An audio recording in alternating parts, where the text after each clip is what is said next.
Ibu, Bapak, Saudari, Saudara, rekan-rekan muda, dan adik-adik sekalian, dimanapun kalian berada, bertemu kembali dengan saya, Romo Tino SSCC, di dalam catatan pesiarah. Tidak jarang kita menemukan pribadi-pribadi yang dengan segala caranya menutupi keburukannya di masa lalu. Dan mungkin Anda, saya, serta kita semua menjadi bagian di dalamnya. Padahal pengalaman buruk tidaklah selalu menjadi aib atau sesuatu yang mengancam masa depan kita ketika kita mau belajar dan memperbaikinya. Dan bukan justru bersembunyi di balik kesalahan hingga akhirnya kesalahan itu menunjukkannya sendiri dan berakibat fatal di dalam persiaran hidup kita. Sebelum kita mendengarkan permenungan dari catatan pesiarah, marilah kita membuat tanda kemenangan Kristus. Dalam nama Bapa dan Putera dan Roh Kudus. Amin. Allah Bapa yang ada di surga, Engkau sungguh Maha Pengasih dan Penyayang. Engkau senantiasa memberikan kepada kami anak-anak-Mu kesempatan untuk melakukan pertobatan, mengakui kesalahan, dan berbalik kepadamu dan tinggal di dalam kasih-Mu. Tuhan, buatlah kami berani untuk menerima kenyataan bahwa kami pernah melakukan kesalahan, bahwa kami pernah menghakimi sesama, dan menuntut Engkau karena merasa berbuat paling baik. Ajarilah kami untuk senantiasa rendah hati dan mengikuti rencana-Mu dan bukan mengikuti keegoisan kami. Demi Kristus Tuhan dan pengantara kami. Amin. Ibu, Bapak, Saudari, Saudara, rekan-rekan muda, dan adik-adik sekalian yang terkasih. Masa lalu di setiap lembaran kehidupan kita memiliki dua sisi. Ada sisi yang baik, di mana banyak pribadi senang menceritakannya. Bahkan tidak sedikit dari kita menjadi sombong karena pengalamannya dan jasa-jasa yang telah diperbuatnya di masa lalu. Bahkan tidak segan-segan menghapus nama orang-orang yang terlibat di dalamnya untuk menyukseskan apa yang telah diperbuatnya di masa lalu, hanya karena ingin menunjukkan pada masanya dialah yang paling berjasa. Namun dalam sisi negatif, dalam sisi yang melukai dan membuat kita menangis atau bahkan membuat orang lain sakit hati, kita berusaha menutupinya serapat-rapatnya.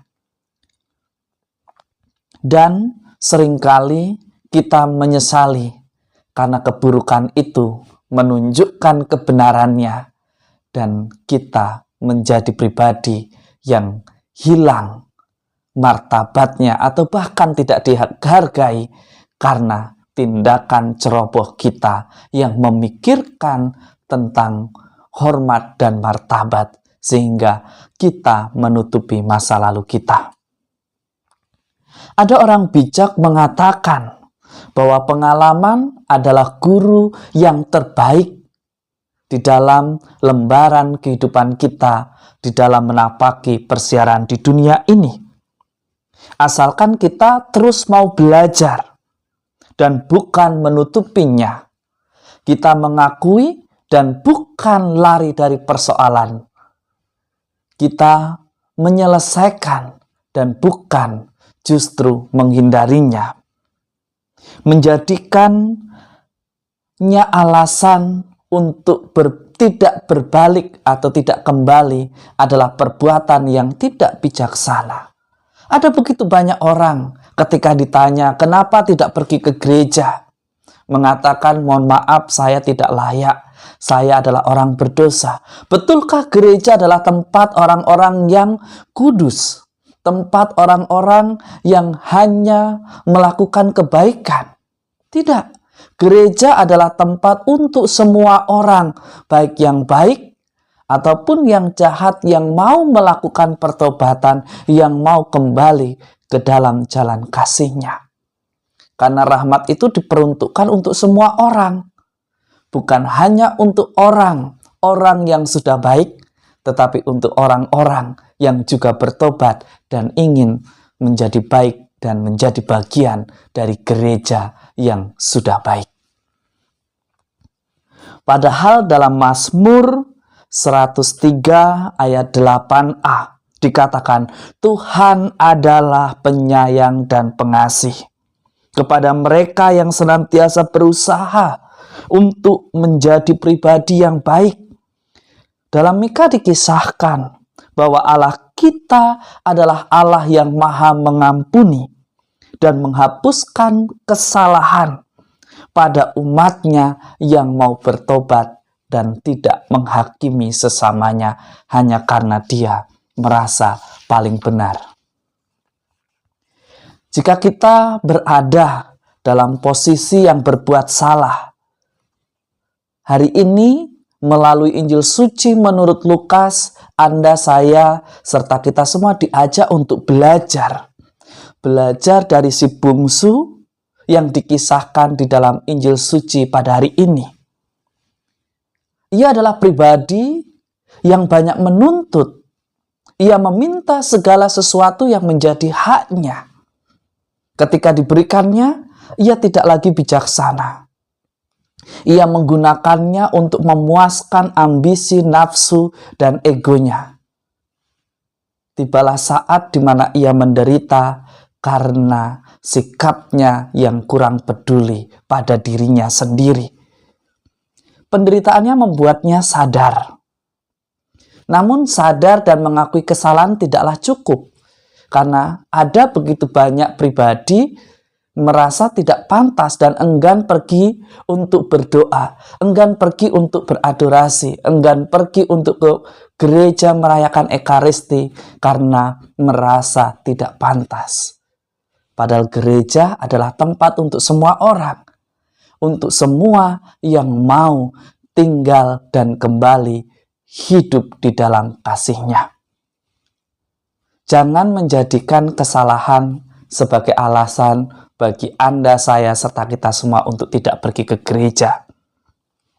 Hal yang terpenting yang mau dikatakan adalah, mari kita belajar mengampuni diri kita sendiri, berekonsiliasi, dan mengajak diri kita untuk melangkah kembali. Ada usaha, tidak pasif, tidak menunggu, tetapi ada niat yang tulus untuk kembali kepada Tuhan dan tidak lagi mengulangi kesalahan yang sama. Lihat apa yang didapatkan oleh si bungsu yang dengan tulus, yang dengan niat, dengan kekuatan, ia bangkit melangkah meskipun berat. Pasti dia mengalami ketakutan. Apakah ayahnya akan menerima? Apakah kakaknya akan tetap menerimanya sebagai seorang adik? Tetapi ia yakin dengan tekad yang bulat. Dia sudah siap menerima segala konsekuensi dari setiap perbuatannya yang salah. Tetapi niat yang sedemikian tulus membawanya pada sukacita. Tentu ada konsekuensi yang akan didapatkannya dari orang-orang di sekitarnya. Tetapi perbuatan dan pertobatan yang sejati akan membawa kebahagiaan yang sejati pula. Lalu, bagaimana dengan kita yang mungkin merasa tidak pernah berbuat salah? Mari kita belajar dari si sulung.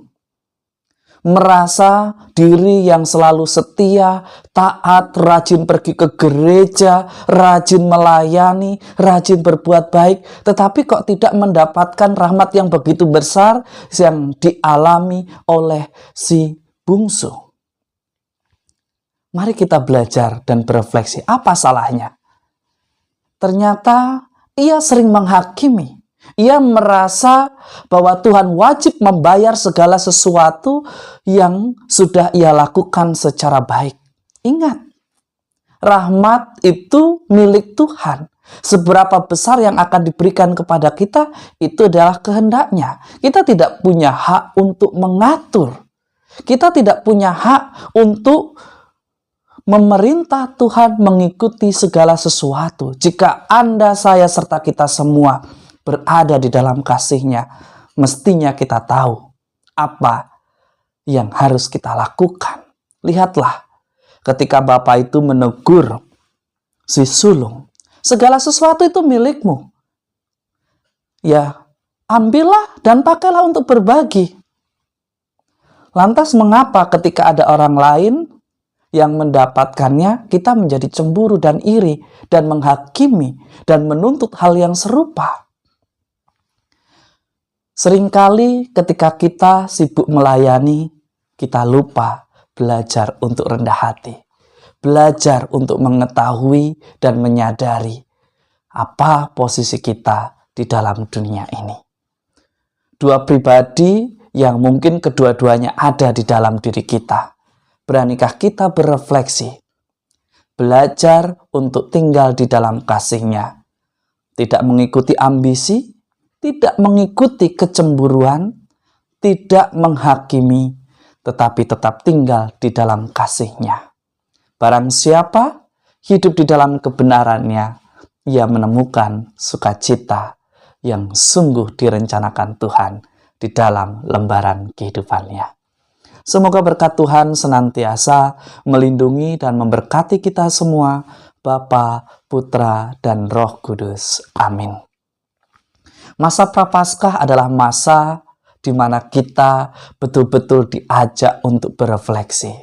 Sudahkah kita menjadi pribadi yang senantiasa terbuka pada rencananya?